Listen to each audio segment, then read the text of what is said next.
Hi, good morning, everybody. This is Michael, and I just wanted to um,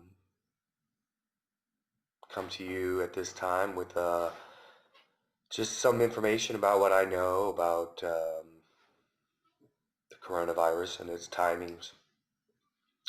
Right now, we are exactly where China was in December. And in December, they were covering it up from the rest of the world. It broke in the United States pretty much in the alternative news sources in January 24th. I remember the date because I remember paying attention to the mainstream media at that time and trying to understand how much of that they were covering. And they didn't cover anything for almost 30 days in the media. And so I've watched this progress in China and how, as well as how the mainstream media here has been covering it. And what I have seen is that the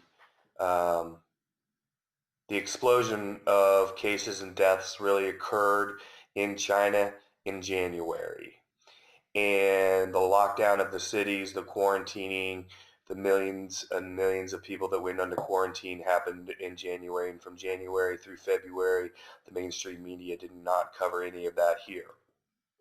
Now, in the meantime, we evacuated people. There was a little bit of coverage of what was going on, and we had unprecedented reactions by all the militaries of the world, really, on this, but none of that was covered, so nobody really knew that.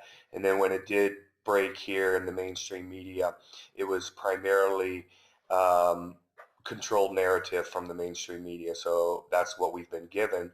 And what's happening in the United States now is the numbers are underreported. There's a lot of ambiguity about testing, how many testing kits there are. They're saying anybody can get a test now as long as they get a doctor's note. Well, the doctors know to withhold those from people in order to, there's only 15,000 testing kits, and China quarantined and cut off the city of Wuhan pretty quickly after the death toll started to rise, and it was about 2 months down the road. So they knew about it in December. Well, actually, they knew about it in November. Uh, they started having outbreaks, serious escalation of numbers in December. It breaks in the the news breaks on the alternative media, and news starts slipping out of China because of all the deaths and quarantines and situation that was going on. The news was getting out, and so now you have so basically the death toll really started to skyrocket in January, and that's when the major cover-ups. And now at this point, what I'm seeing reported by other YouTubers such as Edge of Wonder is doing a really great coverage. They do great research. I encourage you guys to listen to them because they have good. I think they do good. I think they do good research. So what I'm suggesting is that we're in the same position that China was in about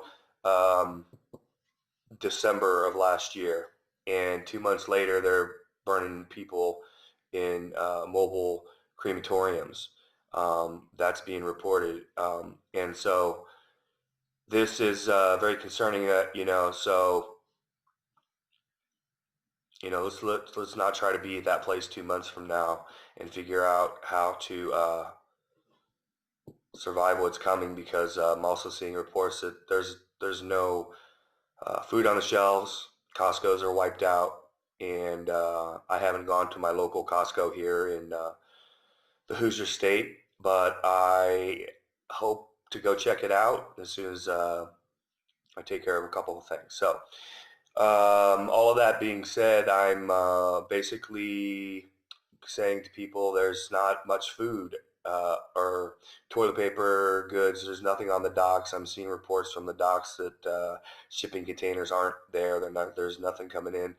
And the Baltic Dry Index is at its all-time low. And if anybody knows about what the Baltic Dry Index indicates, it's the measure of raw goods being shipped around the world at any given time. So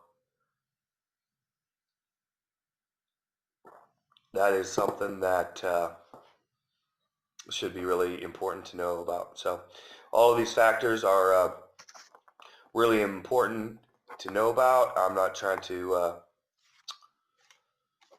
I think everybody needs to raise their preparedness as high as they can with the means that they have at this time. I think that's what I'm trying to say to everybody. I love you all, and I'm going to go take care of my business today. So love you all. Peace.